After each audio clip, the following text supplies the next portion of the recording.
Welcome to Bible study tonight, and to those of you who join us online, welcome. I noticed, I believe it was last night or the night before, we had Australia, Canada, Ireland, and all through the United States. So we're glad, whoever you are, joining us tonight here in our little Bible study. And we're coming to the book of Ruth. Last week I started session 1. This is session 2. If you missed last week, you missed one verse that I'm going to go over again tonight. How's that? In the book of Ruth, and there are some outlines in the back, or for those of you on live stream, it's on the page there. And I really last week gave more of an overview, not even an overview, an introduction, some theological introduction that you need to follow along in what we are talking about here. And basically, I laid the groundwork so that the things that I say tonight and in future weeks, you won't think I'm just making up crazy stuff. Because it is going to look like that I'm making some stuff up. Because I am looking, as the subtitle of this series says, I am looking at the typology and the theology of the book of Ruth. So the story of the book of Ruth is fairly simple, and I could just share with you the story, and you, by and large, probably know the story. But what's under the surface in typology or foreshadowing or implicit prophecy, some of those things we talked about last week, what's there? That's what I want us to dig into. And I might just say, some of you may even tonight say, I think Randy White's crazy. He's dreaming stuff up. He's saying stuff that's not even there. He's making stuff up. And you might say that. But let me just say, across the board, I don't know anyone who takes the book of Ruth just to be a story of a family that moved to Moab, and they ended up moving back, and she fell in love and got married to Boaz and ended up with the king. Now let's move on to the next one. Everybody says there's something behind this story, or something beneath this story. There's something more to this story. Now, I do, as I mentioned last week, and I'll mention again this week, I'm going to take a different approach from what the typical everybody says this story is about, and I'm going to look at it a little differently, and one of us is right and one of us is wrong, and none of us are really going to know probably until we get to heaven and find out one of us is right and one of us is wrong. And I hope that I'm the one that was found out to be right. So I want you just to dig in and say, well, is it possible that this could be? So when you get in and you say, well, I don't think this is, I don't see that in there, and I think he's just making stuff up. I just want you to remember that that everybody's seeing something in here, and judge them all with the same scrutiny that you'll judge mine. And the reason I say that is sometimes we judge that which is new more diligently, and we stick with tradition. I've always heard it before. And it's hard for us to overcome those things that we've always heard before, even if those things we've always heard before are wrong, right?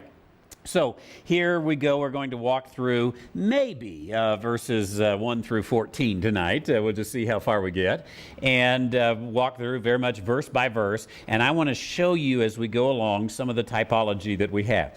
Again, verse 1 we covered last week, but I want to dig into it again, just some reminders so that beginning in verse 2 it makes sense. It says, "Now it came to pass in the days when the judges ruled that there was a famine in the land." Very matter-of-fact statement, but you remember that I mentioned last week that a literal translation of that is, it came to pass in the judging of the judges.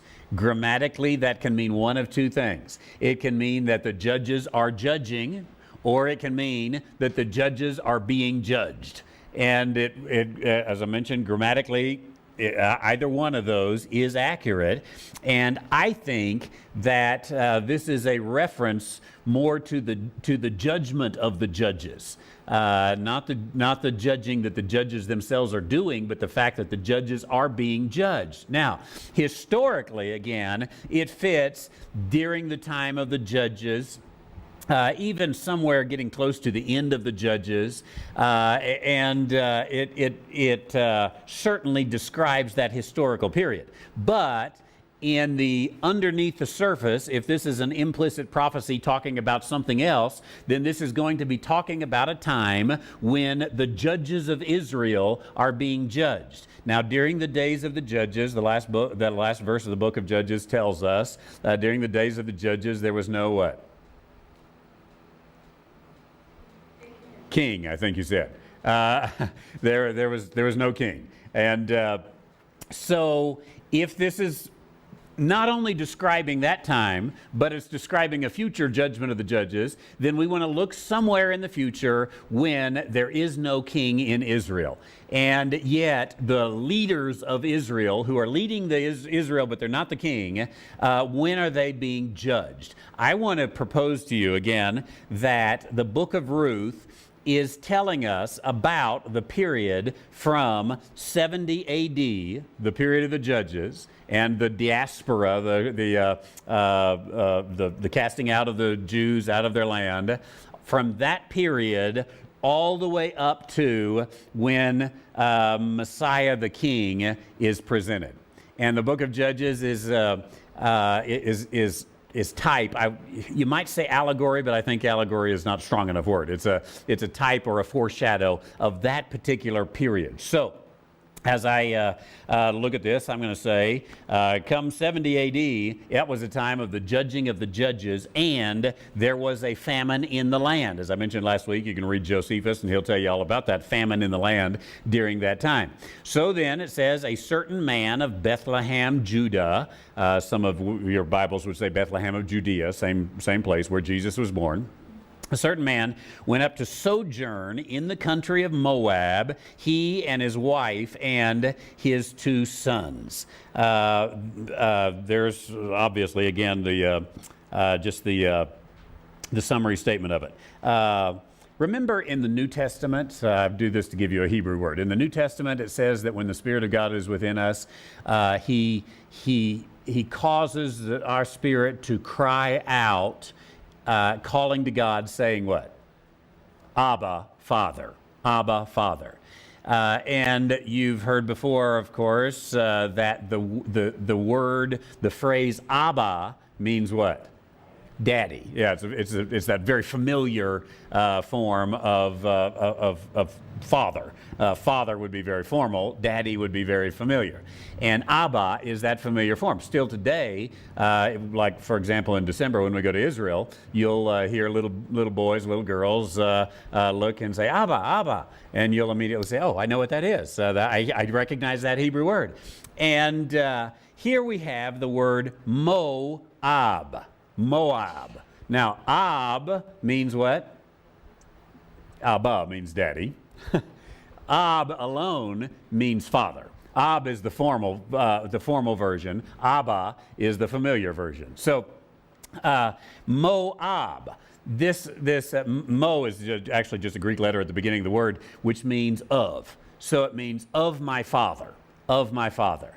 And Moab was the son of Lot's daughter. And Lot's daughter named her son Moab, of my father. Who was Moab's father? Lot. That's right. Lot had a relation with his daughter, and they had a son, 2 sons actually, daughters. One was Ammon, one was Moab. So Moab means of my father. Now, the Mo there, actually, it can be of my father or from my father. Either one obviously makes sense in terms of who Moab was.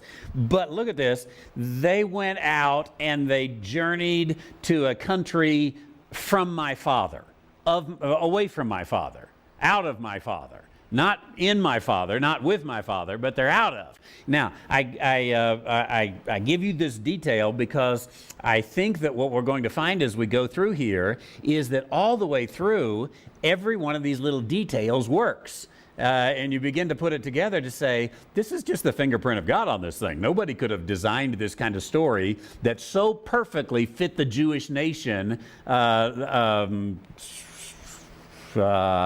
lost my calendar. This was 1322 BC.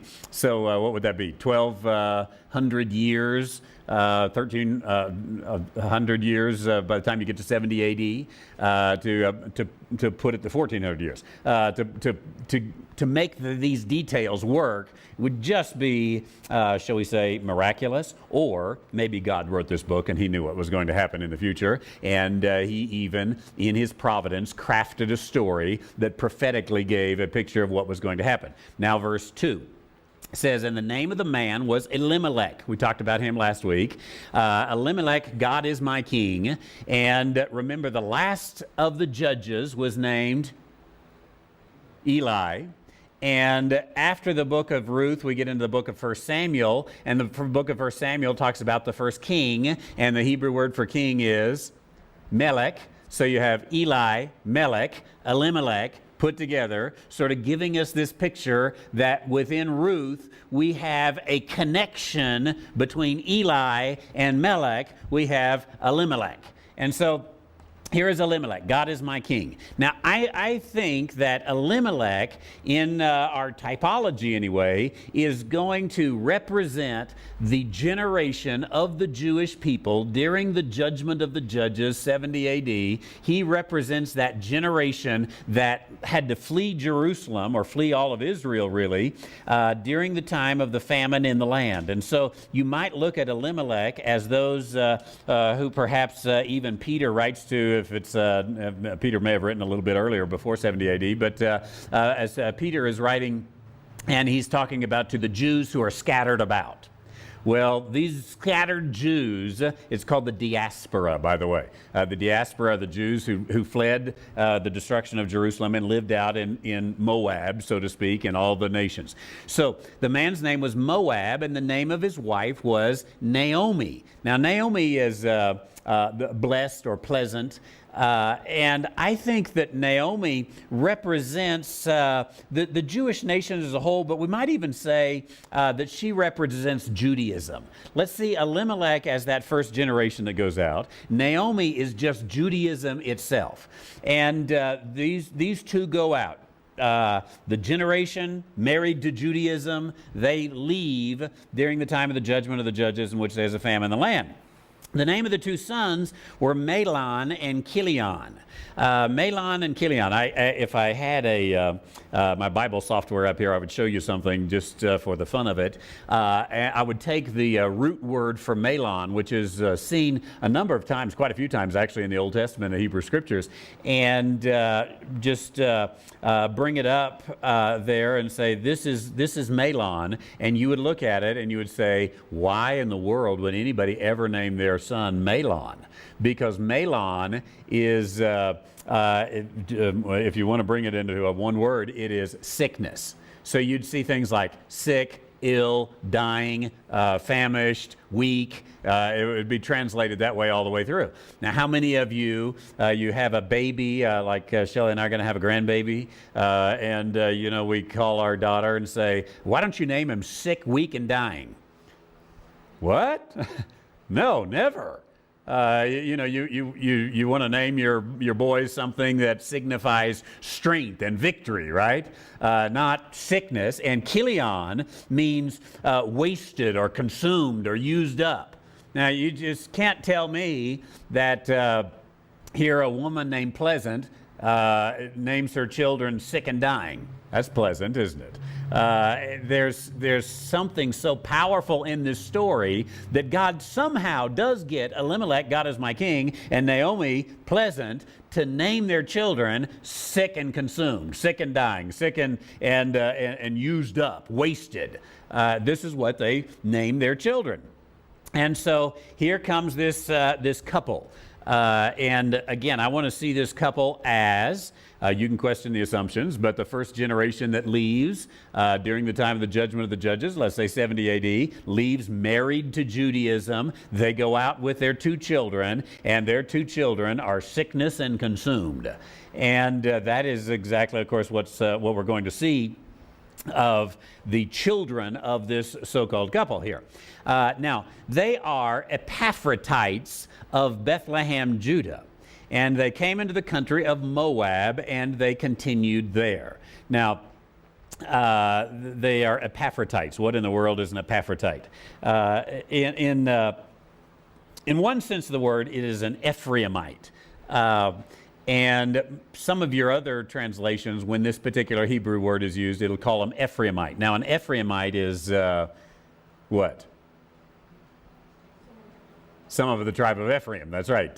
So that's fairly simple. But Mahlon, Chilion, Elimelech, they're not of the tribe of Ephraim. We know that. In fact, they're of the tribe of, this is the pretest. Not of the tribe of Benjamin either. Judah.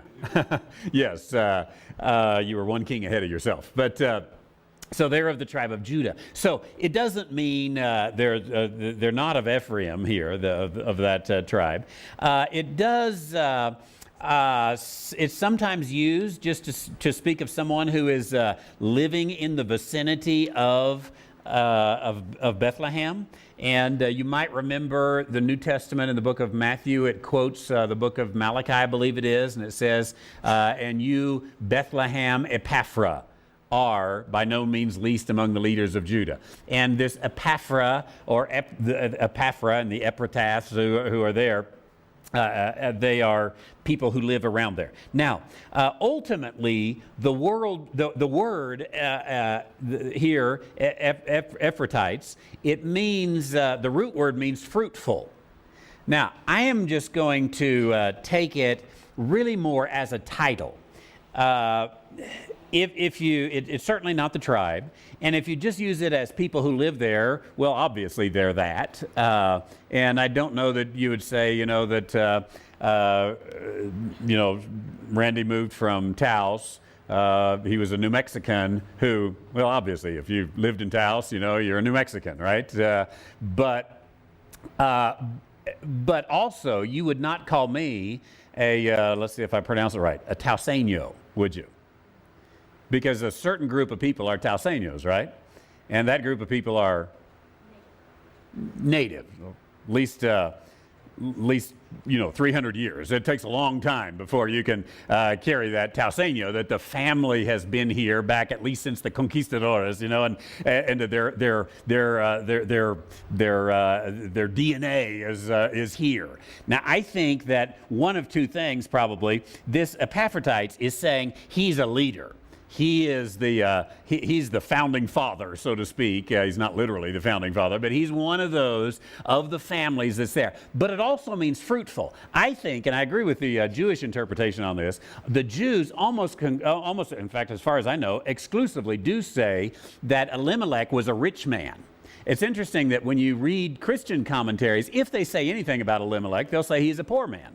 And they'll say he was poor, and so because of the famine, he didn't have any way to feed his family, and so he had to leave. The Jews all say something different, and that is they say he's a rich man. And they have a very low view of Elimelech because they say, here's a rich man living in Bethlehem, and at the time he needed to help his family or help his neighbors, he's out of there. So trying to protect his own.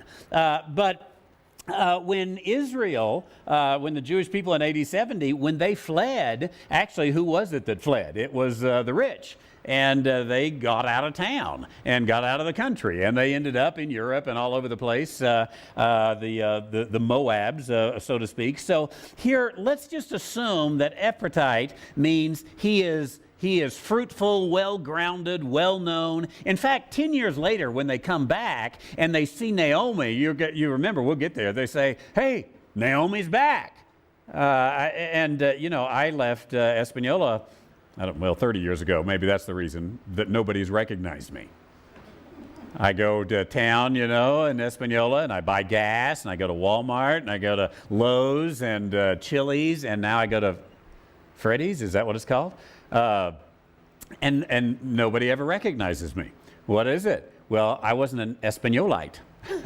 Of the founding father kind of thing. I think that here is this guy that he was certainly well known. So they came to the country of Moab, and it says that they continued there.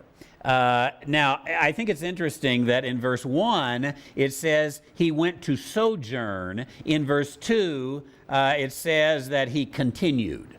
Now, there's a difference between sojourning and continuing, isn't there?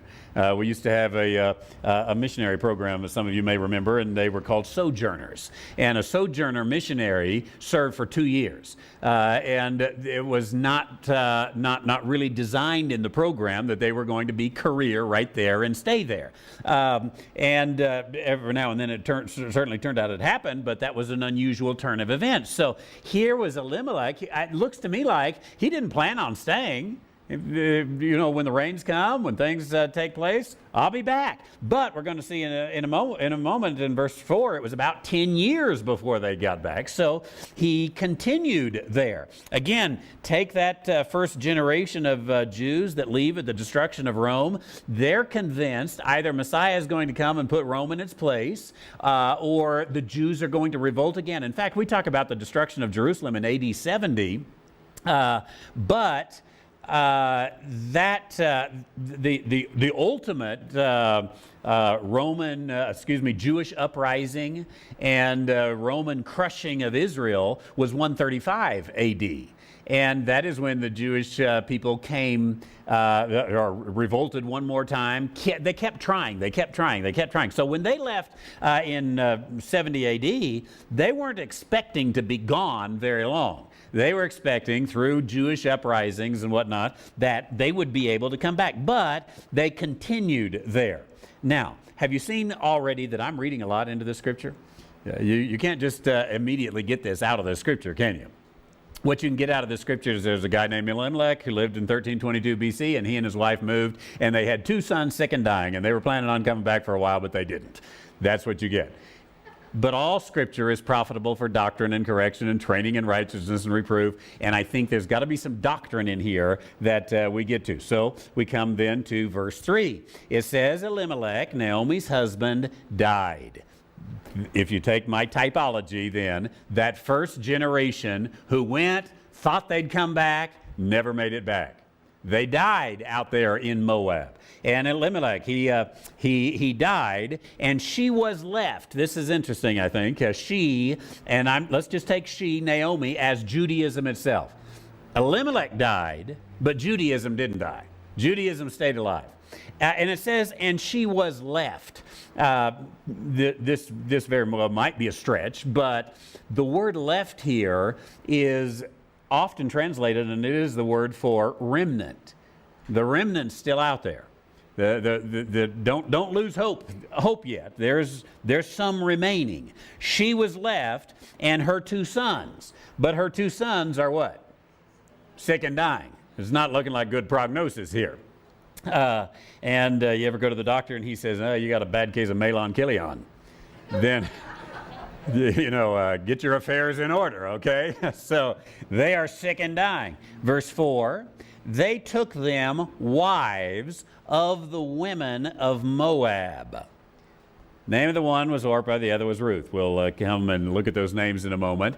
But sick and dying, they are Jewish boys away from their homeland, and things don't look good for them. They are sick and dying. Can I just say that if you read the history of Israel, first of all, in the diaspora, you'll see that the first generation, they fled, they got out there, and Judaism remained. There was a remnant of Judaism all through history, but Judaism and those adherents of Judaism, they were always sick and dying.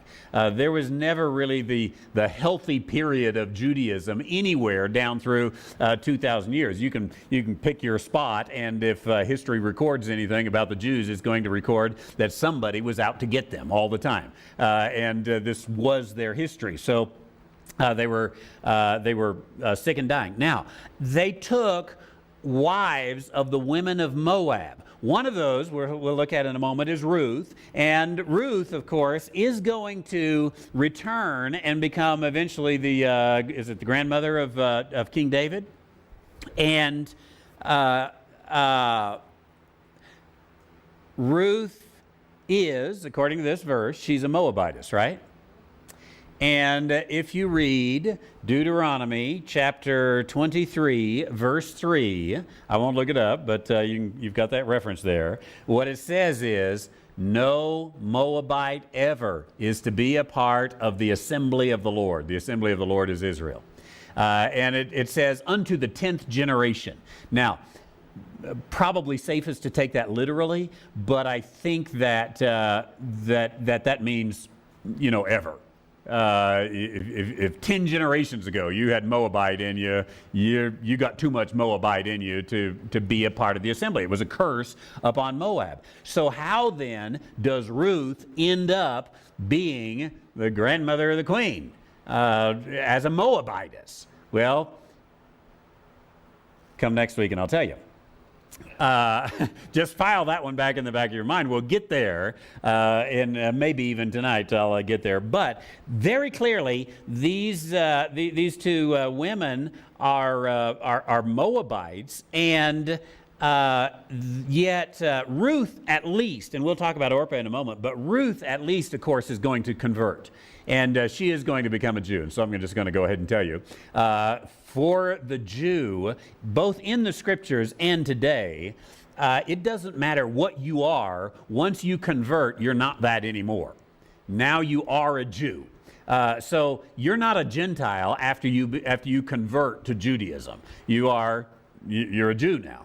And if there was a conversion of Judaism, in fact, modern Israel has very strict standards of how to know there's been a conversion of Judaism. And if the chief rabbi of Israel certifies that you converted properly under the law, you converted to Judaism, it doesn't matter how Gentile you are, you have the same rights as every other Jew around the world, like the right of return, for example, to come and live in the Jewish homeland of Israel, and you're in, and you've got it. So conversion, both in the law and in modern Judaism and down through the ages, conversion removes all of that. So it's not really completely proper to call Ruth the converted Jew a Moabitess, because now Ruth is a Jew.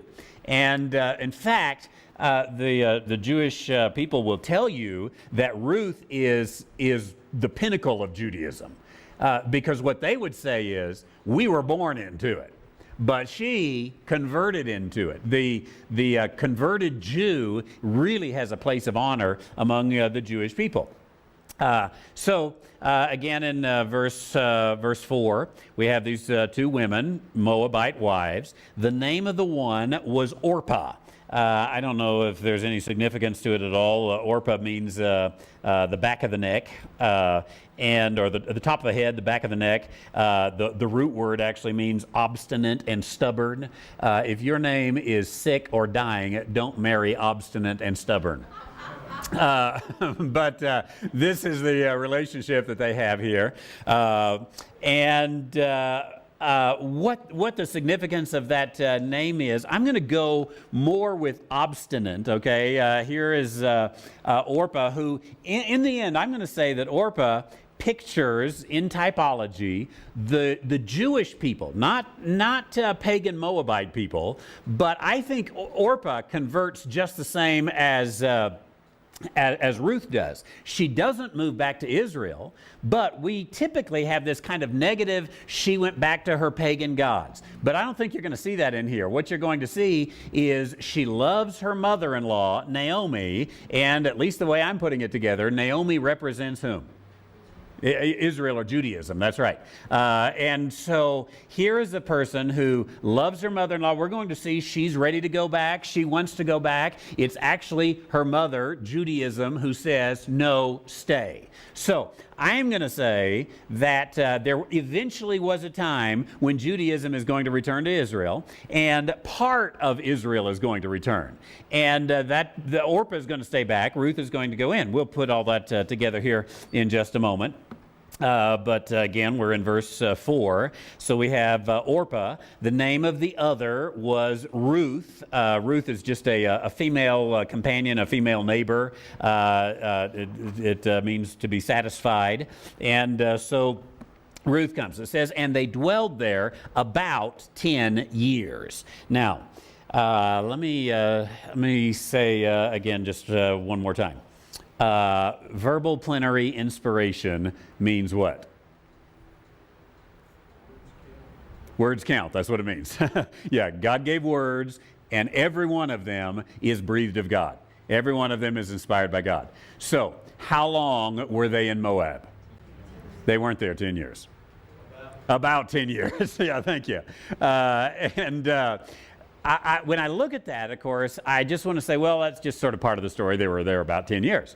But when I come back to my bedrock principles that God, for some reason, told us they were there about 10 years. That means not quite 10 years. They didn't make the 10-year mark to get their 10-year pin, but about that close. Now, again, maybe I'm making more of this than there really is to make of it, but if you follow the number 10 in the Scripture, it is one of the numbers of perfection or completeness. For example, you got the 10 Commandments, right?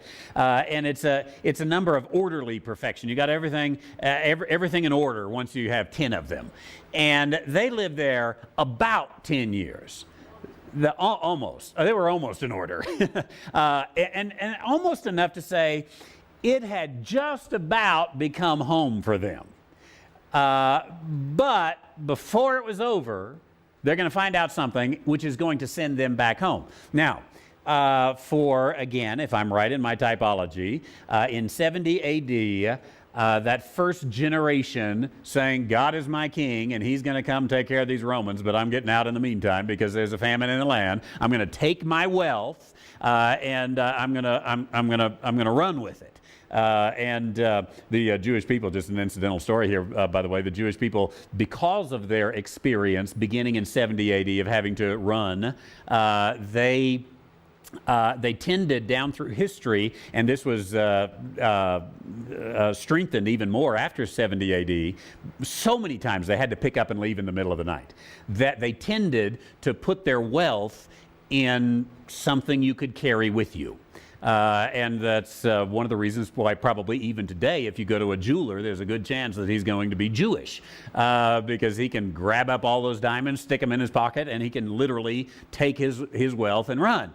And I told my son about this one time, and he says, so you mean the people who say, well, all I was able to take was what would fit in my pockets. It really doesn't mean so much that you can fit a lot in your pockets if they're little diamonds, right? So here's Elimelech. He puts the diamonds in his pocket, so to speak, takes the wealth. He gets out of there, planning just to be gone a little while, but it goes on and on until that first generation dies, sick and dying. Their children, they're struggling out there. They take some women as wives of the locals, but those women, I'm convinced, and I'll lay this case more, those women convert to Judaism. This is why sometimes people say, well, modern Judaism aren't really descendants of the Jews. And there's a half a degree in which they're right, because original Judaism that had all their papers, so to speak, they left Jerusalem in 70 AD, and all the records were burned and lost. And so that generation was out there. They did marry some among the European women especially, but almost exclusively down through the years, as that happened, those people converted. They were no longer German or Polish or English, whatever they were. They were now Jews. Jews of that stock, but converted in there, and they were part of Judaism, considered just as much part of Judaism as Abraham, Isaac, and Jacob, and maybe even given more honor than Abraham, Isaac, and Jacob. So this was then the what was left of Judaism. What was left of Judaism is not the first generation of Elimelech and sick and dying. All that eventually was gone. And what have you got? Orpah and Ruth are Naomi. They are Judaism. That's all you've got there. And so they leave. They're there about 10 years. And again, this is the case with the Jewish people. It in our case was about 2,000 years, but almost to the point of saying we're never going to go back. And yet then they hear of something going on. And so let's see, where did we get to? Verse 5? Mahlon and Chilion died also, both of them. You're not surprised, are you? They were sick and dying to begin with, so they died, both of them. And the woman, that's Naomi, Judaism, she was the remnant of her 2 sons and her husband. Then she arose with her daughters-in-law, that she might return from the country of Moab. Judaism arose with her daughters-in-law. And says, for she had heard in the country of Moab how that the Lord had visited his people in giving them bread. There really is, in this 10 years that are there's virtually nothing that's told to us about what happened in those 10 years. Were they electricians or jewelers or what was it there? And nothing. And that's true as how God deals with his people, with the nation of Israel. When they're out of fellowship with him, there's just nothing written about it in Scripture. And it's sometimes even skipped in chronologies that's done. So here all we know is 10 years passed, and sick and dying got sicker and died. And she hears from Moab how the Lord had visited his people in giving them bread. Now, I don't know how she hears this, but in giving them bread, they moved from Bethlehem, which is Hebrew for what? House of bread. And they hear, back in the house of bread, there is now bread. And so, in a sense, they hear, God's in the land again. God's working again. The Lord has done this. And so they say, God is up to something, and let us begin to return. Maybe sometime through this series I'll tell you a little bit of the First and Second Zionist Congress and the means in which Israel, after nearly 2,000 years of the diaspora, said, God's doing something in Israel, let's get back there. Let's move and head that direction. So she hears, hey, God is up to something. And it says then in verse 7, wherefore she went forth out of the place she was, and her 2 daughters-in-law with her. And they went on the way to return unto the land of Judah. Now, again, who was with her? Not only Ruth, but also Orpah, not Oprah. Orpah was with her. Both daughters-in-law, they seem to be headed back. And they're certainly there. So, then in verse 8 it says, Naomi said to her. Let me stop right there and remind you that it's my position that Naomi is representative of Judaism itself. So let me just change that around a little bit. Judaism said to her 2 daughters-in-law, go, return each to her mother's house. The Lord deal kindly with you as you have dealt with the dead and with me. That really is the official position of Judaism when Zionism began to come about. Zionism is the desire for the Jewish people to return and to have their homeland in Israel. And when Zionism first began to be the Valley of Dry Bones just shaken a little bit, Judaism itself said, no. Let's not go back there. Dr. DeYoung mentioned it actually this week when he said that the Orthodox Jews to this day do not want to see the establishment or the further they didn't want to see, and now they are still not supportive of the established state of Israel, nor are the Orthodox Jews doing anything about rebuilding the temple. You look at that and you think, no, it seems like the Orthodox Jews should be the ones who most want to see Israel established and the rebuilding of the temple, but that's not the position of Orthodox Judaism. And Judaism in the late 1800s, when Zionism came about, Judaism was against it. The religious position of Judaism was, let's not go back. And their reasoning was, you may remember from what Dr. DeYoung says, is they said that's Messiah's work. When Messiah does that, then that's part of it. So here is Judaism saying to her daughters, go, return to your mother's house. The Lord deal kindly with you. I don't think she's saying, go back and worship your pagan gods.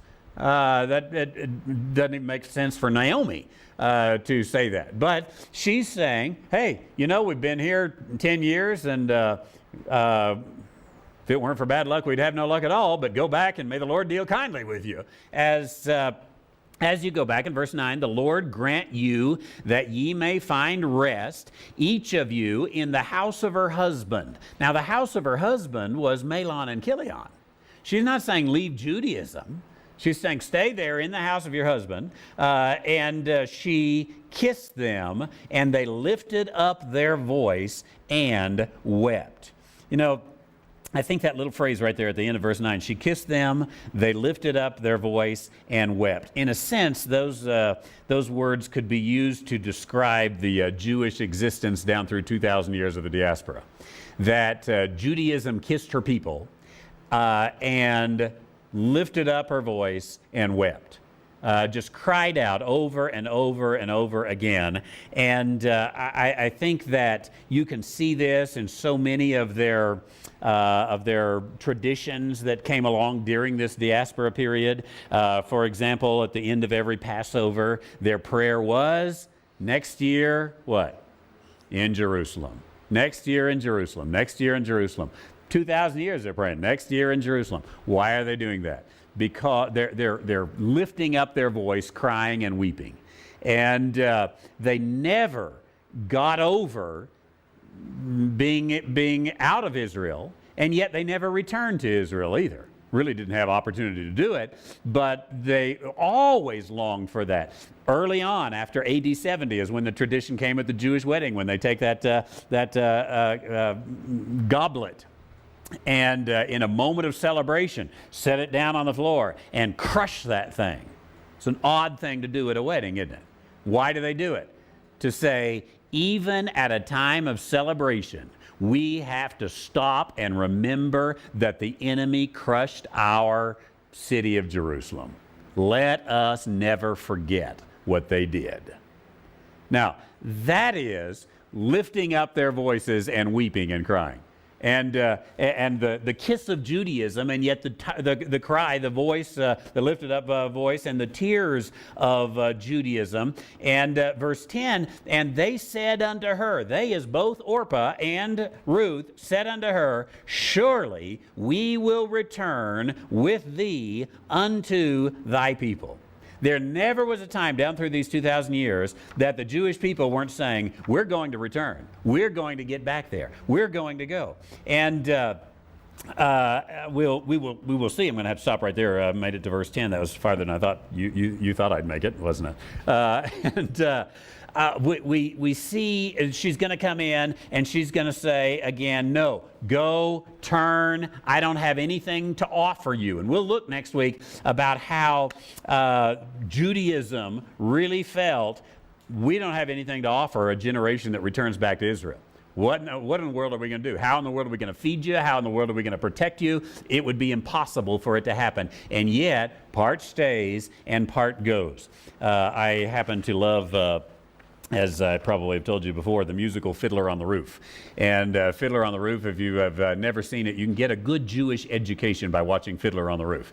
And gives you lots of Jewish theology and the Jewish spirit. There was a song that was cut out of Fiddler on the Roof. They wrote it in originally, but didn't include it. And the author of Fiddler on the Roof, whose name slips my mind right now, but he says he cut it out because at early trials it was seen as somewhat disrespectful for the Messiah. And yet, as I read the words, and I love to hear it sung, it very much, I think, describes not only, with a little humor, but the attitude of the Messiah, but also the state of the Jewish people. And this is written from, we're not talking Messianic Jews, we're talking Jews who are observant Jews, and they're carrying it out. And they are, if you remember Fiddler on the Roof at all, sorry I'm running a little late here, I've been with Dr. DeYoung all week. If you remember the Fiddler on the Roof at all, They lived in Anatevka, their little town, and yet the decree had come once again, pack up, move out, you're not allowed here anymore. And so there's one of the fellas in the musical says to the rabbi, wouldn't this be a good time for Messiah to come? You ever felt that way about the rapture? So I said, wouldn't this be a good time for Messiah to come? And then this song was cut out talking about when Messiah comes. And it was designed to say, I'm not coming yet, but everything's going to be all right. And the last line, which I'll share again in a moment, but the last line is, gather up your things and get thee out. But Messiah is coming. And here's the words of the song. It says, when Messiah comes, he will say to us, of course, is the Jewish people. When Messiah comes, he will say to us, I apologize that I took so long, but I had a little trouble finding you. Over here a few and over there a few. You are hard to reunite, but everything's going to be all right. Up in heaven there, this is Messiah speaking now, up in heaven there, how I wrung my hands when they exiled you from the promised land. Unto Babylon you went like castaways on the first of many, many moving days. What a day, what a blow, how terrible I felt, you'll never know. I think those are powerful words that I think really even describe the heart of God on it. It goes on to say, since that day, this is the Jewish people speaking again, since that day, many men said to us, get they out. I like this. Kings they were, gone they are, we're still here. Goes on to say, when Messiah comes, he will say to us, don't you think I know what a time you had? Think of that when you think of Mahlon and Chilion. Sick and dying, Elimelech. Don't you think I know what a time you had? Now I'm here, and you'll see how quickly things improve, and you won't have to move unless you want to move. You'll never more take flight. Yes, everything is going to be all right.